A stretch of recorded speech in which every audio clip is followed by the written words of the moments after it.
Talk to about us about True Lie with Drake. You said he was one of the cheat sheets. No lie, No lie. Oh, excuse me, that's what I no meant. No lie. lie, yeah. And how big that was.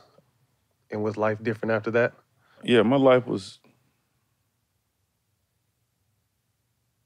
Yeah, my life was. So I met Drake on tour with Wayne like maybe '08, like before a lot of before a lot of us knew who he was or whatever. So I met him then, and we just had been cool. And I remember seeing him at the All-Star game maybe around I don't know 2012, some shit like this.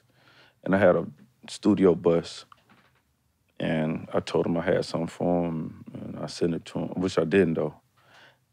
And he was like, send it to him. I'm like, damn, okay. And so then I went to my bus, and I used to do this, man. This is no lie, man. I used to do this. I used to be like, man, and I'm not God, and this may sound, I hope don't nobody take this wrong, but I used to really pick out beats like, man, who deserved this blessing? You know what I'm saying? I swear I used to be like that. And at the time, it was Mike Will, man. His work ethic was like through the roof. And I put up this Mike Will beat, and it had like a little part of the beat where I was like, man, I just feel like Dre'll he'll have a melody right here, and it just like, man, so I did a verse and I sent it to him. And, the rest is just, history. The rest is history. And that was my first plaque, and it was Mike Will's first plaque of many since then, Open the door. Yeah. Seeing you receive your first Grammy for Best Rap Performance on a Chainz song, No Problem, featuring Wayne. After being nominated a handful of times, what was it like to get your first one? Didn't y'all perform that on Ellen too? Yeah, it was a blessing, man. I always wanted a Grammy. I know people don't really care about, I do. I mean, come from where I come from. I ain't never think I was gonna get one. And you know what? I still want one on my own, like one of my records. It can have people on it, but this was a Chainz record. And this is another scenario like where I had,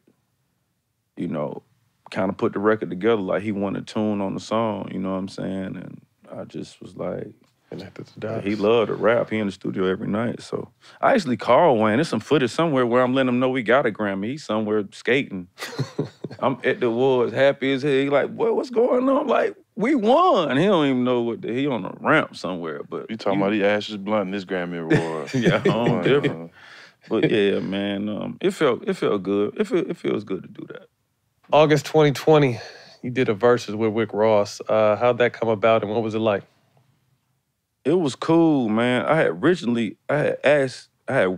said Meek Mill at first. I said, Meek, let's do a verses. And then either Swizz, somehow like, or maybe Meek, somehow was just like, nah, or we're not gonna do it. Because it was, when it first started off, you just wanted to get on there. And now it's different. Like, if I do it again now, I think it'll be more performance, it'll be more personality. At this time, it was like a respect thing, and it still is a respect thing, you know what I'm saying? And so, somebody called me about Ross, and I was like, man, let's do Ross. Man, me and him have been partners since the White Beamer days, you know what I'm saying? And, because he literally stay on the south side, you know what I'm saying? He used to stay on the south side or whatever, or still does. And so when that came about, it was definitely in the middle of like when COVID was like super unpredictable. Everybody backstage, it was very limited, but everybody backstage masked up. Some of the things that stand out was the strippers for me, him getting a massage. It still had its little, it still had its the gimmicks, it's popping and stuff going on. But it was cool, man. Ross is a really dope artist as Meek Mill, you know what I'm saying, and as myself, and I think people know, but I still be like thinking people don't know, how many plaques that I just. Like every time that I've dropped, man, I've been blessed enough to bring home a plaque, man. And that means I have some real hardcore fans, and I just have something that the people want or want to see for a long period of time. I think that's a blessing. Longevity.